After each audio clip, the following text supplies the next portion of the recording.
اور گلاس گردش میں لائے جائیں گے، اور اس جنت میں ہر وہ چیز ہوگی جس کی دلوں کو خواہش ہوگی اور جس میں آنکھوں کو لذت حاصل ہوگی۔ ان سے کہا جائے گا اس جنت میں تم ہمیشہ رہو گے۔ محترم ناظرین، ان آیات سے یہ بات ثابت ہوتی ہے کہ جنتی مردوں کی بیویاں بھی جنت میں ان کے ساتھ ہوں گی اور ایک ساتھ ہی جنت میں رہیں گے۔ وہاں جنت میں انہیں ہر وہ چیز مہیا کی جائے گی جس کی وہ خواہش کریں گے۔ حضرت ابو ہریرہ رضی اللہ تعالیٰ عنہ سے روایت ہے کہ رسول کریم صلی اللہ علیہ وآلہ وسلم نے ارشاد فرمایا، جس وقت مومن بندہ مرنے کے قریب ہوتا ہے تو رحمت کے فرشتے سفید ریشمی کپڑا لے کر آتے ہیں اور روح سے کہتے ہیں کہ نکل جا، تو اللہ سے رضامند ہے اور اللہ تجھ سے رضامند ہے، اللہ تعالیٰ کی رحمت کی جانب اور اپنے پروردگار کی جانب جو غضبناک نہیں ہے۔ پھر وہ روح اس طرح نکل کر جاتی ہے جس طرح کہ عمدہ خوشبودار مشک، اور فرشتے ہاتھ پر اسے اٹھائے ہوئے آسمان کے دروازے پر لے جاتے ہیں، اور آسمان والے فرشتے کہتے ہیں کہ کیا عمدہ خوشبو ہے جو کہ زمین سے آئی ہے۔ پھر اس کو اہل ایمان کی ارواح کو بچھڑے ہوئے سے ملاتے ہیں اور وہ ارواح خوش ہوتی ہیں، اور یہ خوشی اس خوشی سے بھی زیادہ ہوتی ہے جو کسی بچھڑے ہوئے کی آمد سے انسان کو میسر آتی ہے۔ پھر وہ پہلے سے موجود مومن اس نئے آنے والے سے دریافت کرتے ہیں کہ فلاں فلاں آدمی نے کیا کیا اور فلاں آدمی کا کیا ہوا، یعنی جس شخص کو دنیا میں چھوڑ کر گئے تھے اب وہ کس طرح کے کاموں میں مشغول ہیں۔ پھر انہی میں سے چند روحیں آپس میں ایک دوسرے سے سرگوشی کرتی ہیں کہ ابھی ٹھہر جاؤ اور اسے چھوڑ دو کیونکہ یہ دنیا کے غم میں مبتلا تھا۔ یہ روح پوچھتی ہے کہ کیا وہ شخص ابھی تم لوگوں کے پاس نہیں پہنچا، وہ تو کب کا مر چکا ہے۔ اس پر وہ روحیں کہتی ہیں کہ پھر وہ تو جہنم میں گیا ہوگا۔ محترم ناظرین، پیارے نبی کریم حضرت محمد صلی اللہ علیہ وآلہ وسلم نے فرمایا کہ تمہارے اعمال تمہارے ان رشتہ داروں اور خاندان والوں کے سامنے جو آخرت یعنی عالم برزخ میں ہیں پیش کیے جاتے ہیں۔ اگر نیک عمل ہوں تو وہ خوش ہوتے ہیں، وہ کہتے ہیں کہ اے اللہ، آپ کا فضل اور رحمت ہے، بس اپنی یہ نعمت اس پر پوری کیجیے اور اس پر اس کو موت دیجیے، اور اسی طرح ان پر گنہگار شخص کا عمل پیش ہوتا ہے تو وہ کہتے ہیں اے اللہ، اس کے دل میں نیکی ڈال دے جو تیری رضا اور قرب کا سبب بن جائے۔ مختلف روایات سے معلوم ہوتا ہے کہ جب جنت میں لوگ ایک دوسرے کو پہچانتے ہوں گے اور ایک دوسرے سے ملتے جلتے رہیں گے، ان میں سے بعض کو ایک دوسرے کے ساتھ رکھا جائے گا۔ سورہ طور کی آیت نمبر 21 میں اللہ سبحانہ و تعالیٰ کا فرمان ہے، اور جو لوگ ایمان لائے اور ان کی اولادوں نے بھی ایمان میں اس کی پیروی کی تو ان کی اولاد کو ہم انہی کے ساتھ شامل کر دیں گے اور ان کے عمل میں کسی چیز کی کمی نہیں کریں گے۔ حضرت ابن عباس رضی اللہ تعالیٰ عنہ سے مروی ہے کہ بے شک اللہ مومنوں کی آنکھوں کو ٹھنڈا کرنے کے لیے اس کے اولاد کو ان کے اصل مقام بلند کر کے اس کے پاس اس کے درجے میں پہنچا دیں گے، اگرچہ یہ اولاد اپنے اعمال کے اعتبار سے اس درجے تک نہ پہنچتی ہو۔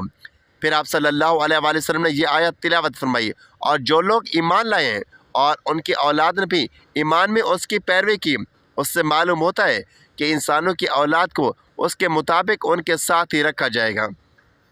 جو لوگ جنت میں جائیں گے تو یقیناً یہ وہ لوگ ہوں گے جنہوں نے اس دنیا میں نیک اعمال کیے ہوں گے، جبکہ ایسے لوگ بھی ہوں گے جنہوں نے گناہ کیے ہوں گے لیکن اپنے گناہوں پر شرمندہ ہو کر اس دنیا میں ہی اللہ سے معافی مانگ لی ہو، صدقے دل سے توبہ استغفار کر لیا ہو، تو اللہ تعالیٰ ان کو معاف فرما کر جنت میں داخل کر دیں گے، جہاں اللہ عز و جل ان کی خواہش پوری فرما دے گا۔ اور یقیناً ان کی خواہش میں سے ایک خواہش یہ بھی ہوگی کہ دنیا میں سے جو بھی گناہ سرزد ہو چکے ہیں تو اسے وہ تمام اعمال بھلا دیے جائیں، کیونکہ جنت امن اور سکون کی جگہ ہوگی جہاں منفی خیالات اور غم و غصہ کی کوئی گنجائش نہ ہوگی، اور ایک مومن اور جنتی کے لیے ہر طرف خوشحالی ہی خوشحالی ہوگی، جیسے کہ سورۃ بقرہ کی آیت نمبر 25 میں ارشاد باری تعالیٰ ہے، اور جو لوگ ایمان لائے اور نیک عمل کرتے رہے تو ان کو خوشخبری سنا دو کہ ان کے لیے جنت کے باغ ہیں جن کے نیچے نہریں بہہ رہی ہیں، جب انہیں ان میں سے کسی قسم کا میوہ کھانے کو دیا جائے گا تو وہ کہیں گے یہ تو وہی ہے کہ جن کے بارے میں ہمیں پہلے بتایا گیا تھا، اور انہیں ایک دوسرے کے ہم شکل بھی دیے جائیں گے، اور وہاں ان کے لیے پاک بیویاں ہوں گی اور وہ جنت میں ہمیشہ رہیں گی۔ محترم ناظرین، ایک اور حدیث میں ہے کہ رسول اللہ صلی اللہ علیہ وآلہ وسلم نے فرمایا، جب اہل جنت جنت میں داخل ہوں گے اور ان میں سے کسی کو اپنے بھائیوں اور رشتہ داروں سے ملنے کی خواہش ہوگی تو اس کا بستر اسے اڑا کر ان کے بستروں کے برابر پہنچا دے گا، اور پھر دونوں تکیہ لگا کر دنیا میں گزرے ہوئے دنوں کے بارے میں ایک دوسرے سے باتیں کرنے لگیں گے۔ ان میں سے ایک اپنے ساتھی سے کہے گا، تمہیں یاد ہے، کیا تمہیں معلوم ہے کہ اللہ نے فلاں فلاں جگہ پر ہماری مغفرت فرمائی تھی؟ اس طرح ہم نے اللہ سے دعا کی تھی اور اللہ نے ہمیں مغفرت کا پروانہ عطا کیا تھا۔ رسول کریم صلی اللہ علیہ وسلم کی ذات مبارک کے بارے میں متعدد احادیث مبارکہ میں بیان کیا گیا ہے کہ آپ صلی اللہ علیہ وسلم انتہائی شگفتہ مزاج تھے اور نرمی اور محبت سے بات کیا کرتے تھے۔ تاہم کئی بار آپ صلی اللہ علیہ وسلم بے اختیار ہنس بھی دیے، مگر یہ اس وقت ہوتا جب آپ صلی اللہ علیہ وسلم آخرت کے حالات بیان فرما رہے ہوتے تھے۔ امام اسقلانی رحمۃ اللہ علیہ فرماتے ہیں، یہ کہا گیا ہے کہ آپ صلی اللہ علیہ وآلہ وسلم صرف آخرت کے امور میں ہنسا کرتے تھے۔ اگر کوئی معاملہ دنیا سے متعلق ہوتا تو اس پر صرف آپ صلی اللہ علیہ وآلہ وسلم صرف تبسم فرمایا کرتے تھے۔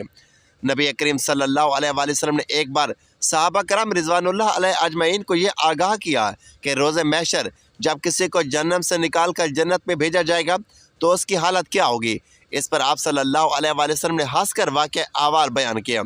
حدیث مبارکہ یوں بیان کی گئی ہے کہ حضرت عبداللہ بن مسعود رضی اللہ تعالیٰ عنہ سے روایت ہے کہ حضور نبی کریم صلی اللہ علیہ وآلہ وسلم نے فرمایا، مجھے اچھی طرح معلوم ہے کہ سب سے آخر میں جہنم سے کون نکالا جائے گا، یا سب سے آخر میں کون جنت کے اندر داخل ہوگا۔ یہ آدمی اپنے جسم کو گھسیٹتا ہوا جہنم سے باہر نکلے گا، چنانچہ اللہ تعالیٰ اس سے فرمائے گا، جا جنت میں داخل ہو جا۔ وہ جنت میں داخل ہوگا تو اسے گمان گزرے گا کہ شاید یہ بھری ہوئی ہے، چنانچہ وہ واپس لوٹ کر آج گزار ہوگا، اے رب کریم وہ تو بھری ہوئی ہے۔ بس اللہ تعالیٰ اس سے فرمائے گا، جا جنت میں چلا جا، لہٰذا وہ جنت میں داخل ہوگا۔ جنت میں جا کر اسے پھر گمان گزرے گا کہ شاید یہ بھری ہوئی ہے، بس وہ واپس لوٹ کر پھر عرض کرے گا، یا اللہ یہ تو بھری ہوئی پائی ہے۔ اللہ تعالیٰ فرمائے گا، جا اور جنت میں داخل ہو جا، کیونکہ تیرے لیے جنت میں دنیا کے برابر بلکہ اس سے 10 گنا زیادہ حصہ ہے، یا فرمائے گا تیرے لیے دنیا کے برابر حصہ ہے۔ وہ عرض کرے گا، اے اللہ کیا مجھ سے مذاق کرتا ہے یا مجھ پر ہنستا ہے، حالانکہ تو حقیقی مالک ہے۔ حضرت عبداللہ بن مسعود رضی اللہ تعالیٰ عنہ بیان کرتے ہیں کہ میں نے دیکھا کہ اس پر حضور نبی کریم صلی اللہ علیہ وآلہ وسلم ہنس پڑے، یہاں تک کہ آپ صلی اللہ علیہ وآلہ وسلم کے دندان مبارک نظر آنے لگے۔ آپ صلی اللہ علیہ وآلہ وسلم فرماتے تھے، یہ اہل جنت کے سب سے کم درجے والے شخص کا حال ہے۔ حضرت ابو سعید خدری رضی اللہ تعالیٰ عنہ سے روایت ہے کہ رسول اللہ صلی اللہ علیہ وآلہ وسلم نے فرمایا، جو آدمی سب سے آخر میں جنت میں داخل ہوگا وہ گرتا اور گھسیٹتا ہوا دوزخ سے اس حال میں نکلے گا کہ دوزخ کی آگ اسے جلا رہی ہوگی۔ پھر جب وہ دوزخ سے نکل کر جائے گا تو پھر دوزخ کی طرح پلٹ کر دیکھے گا اور دوزخ سے مخاطب ہو کر کہے گا کہ بڑی بابرکت ہے وہ ذات جس نے مجھے تجھ سے نجات دی، اور اللہ تعالیٰ نے مجھے وہ نعمت عطا فرمائی کہ اولین و آخرین میں سے کسی کو بھی وہ نعمت عطا نہیں فرمائی۔ پھر اس کے لیے ایک درخت بلند کیا جائے گا۔ وہ آدمی کہے گا، اے میرے پروردگار مجھے اس درخت کے قریب کر دیجئے تاکہ میں اس کے سائے کو حاصل کر سکوں اور اس کے پھلوں سے پانی پیوں۔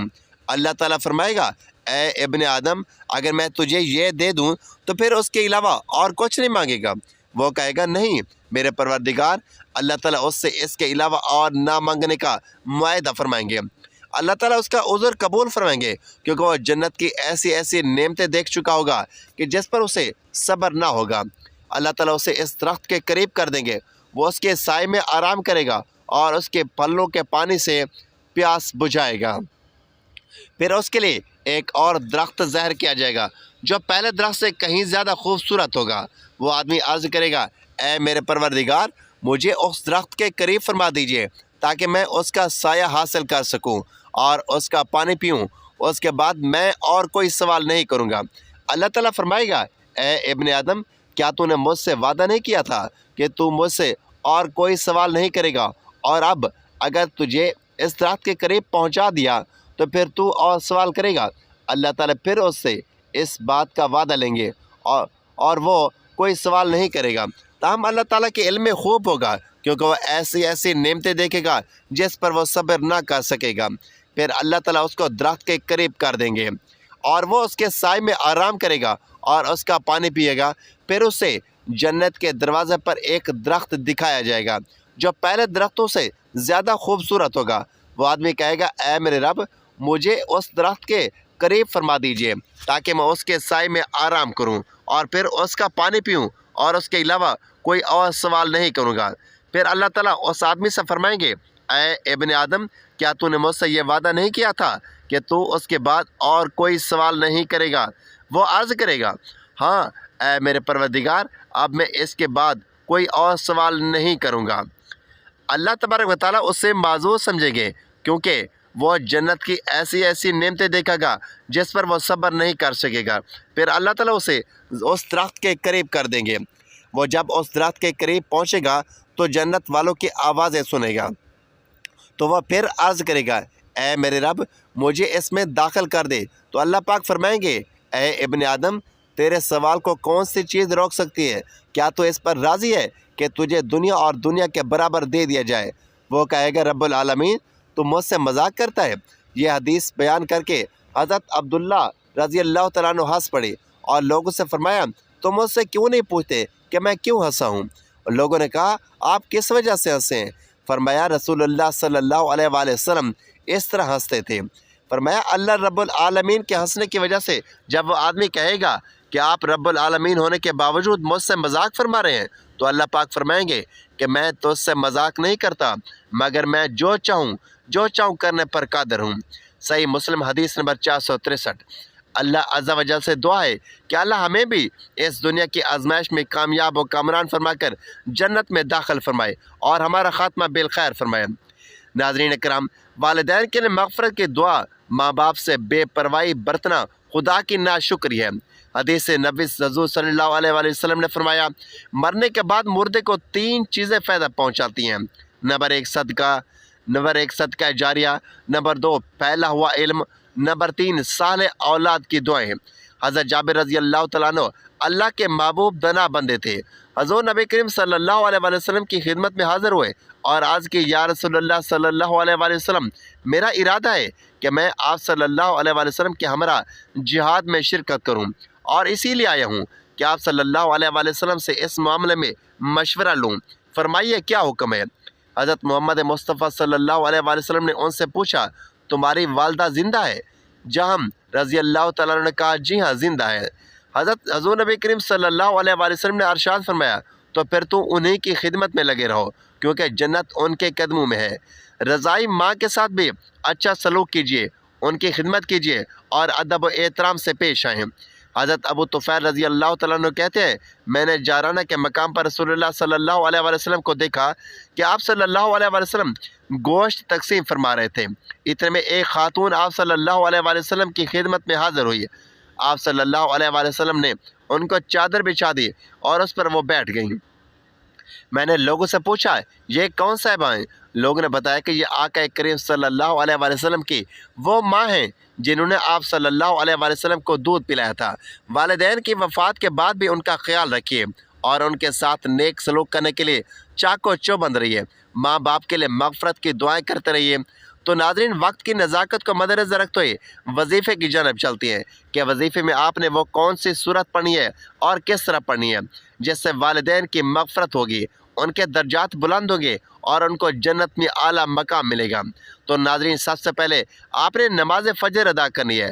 نماز فجر ادا کرنے کے بعد حضور پاک صلی اللہ علیہ وآلہ وسلم کی ذات اقدس پر درود پاک کا نذرانہ پیش کرنا ہے۔ ثواب کے طور پر ایک مرتبہ میرے ساتھ بھی پڑھ لیں اللہم صلی علی محمد وعلی آل محمد کما صلیت علی ابراہیم وعلی آل ابراہیم انک حمید مجید۔ اللہم بارک علی محمد وعلی آل محمد کما بارکت علی ابراہیم وعلی آل ابراہیم انک حمید مجید۔ درود پاک پڑھنے کے بعد آپ نے ایک مرتبہ سورۃ فاتحہ کی تلاوت کرنی ہے اور ایک مرتبہ سورۃ فاتحہ پڑھنے کے بعد آپ نے 3 بار سورۃ اخلاص پڑھنی ہے۔ بسم اللہ الرحمن الرحیم قل هو اللہ احد اللہ الصمد لم یلد ولم یولد ولم یکن لہ کفوا احد۔ اس کے بعد وہی درود پاک پڑھنا ہے جتنا وظیفہ شروع کرنے سے پہلے پڑھا تھا اور پھر آخر میں اپنے والدین کی بخشش کے لیے دعا کرنی ہے۔ حضرت عبداللہ بن عباس رضی اللہ تعالیٰ عنہ سے روایت ہے کہ نبی کریم صلی اللہ علیہ وآلہ وسلم نے فرمایا، جو شخص اپنے والدین کے لیے دعا کرتا ہے اللہ تعالیٰ ان کی مغفرت فرما دیتا ہے اور ان کے لیے درجات بلند کرتا ہے۔ تو والدین کی مغفرت کے لیے دعا کرنی ہے، اس سے نہ صرف والدین کی روح کو سکون ملتا ہے بلکہ اللہ تعالیٰ دعا کرنے والے کی زندگی میں بھی سکون، خوشی اور اطمینان لاتا ہے۔ حضرت ابو ہریرہ رضی اللہ تعالیٰ عنہ فرماتے ہیں کہ جب تم اپنے والدین کے لیے دعا کرتے ہو تو اللہ تعالیٰ تمہیں دنیا میں راحت اور خوشی دیتے ہیں اور تمہارے رزق میں برکت ڈال دیتے ہیں۔ آپ جب اپنے والدین کے لیے دعا کرتے ہیں تو اللہ کی طرف سے آپ کی دعا کے قبول ہونے کے امکانات بڑھ جاتے ہیں، کیونکہ والدین کے لیے دعا کرنا ان کے درجات کی بلندی کا ذریعہ ہے۔ محترم ناظرین، جب والدین فوت ہو جاتے ہیں تب دنیاوی مصروفیات کی وجہ سے انسان وقت گزرنے کے ساتھ ساتھ انہیں بھول جاتا ہے، لہٰذا یہ مجرب اور بہترین طریقہ اپنائیے اور روزانہ والدین کے حق میں بھی دعا کریں، ان کی حیات میں بھی اور بعد وفات بھی۔ انہیں یاد رکھیے، دعا ہے کہ اللہ تبارک و تعالیٰ میرا سنانا اور آپ کا سننا اپنی بارگاہ الہی میں قبول و منظور فرمائے۔ آمین یا رب العالمین۔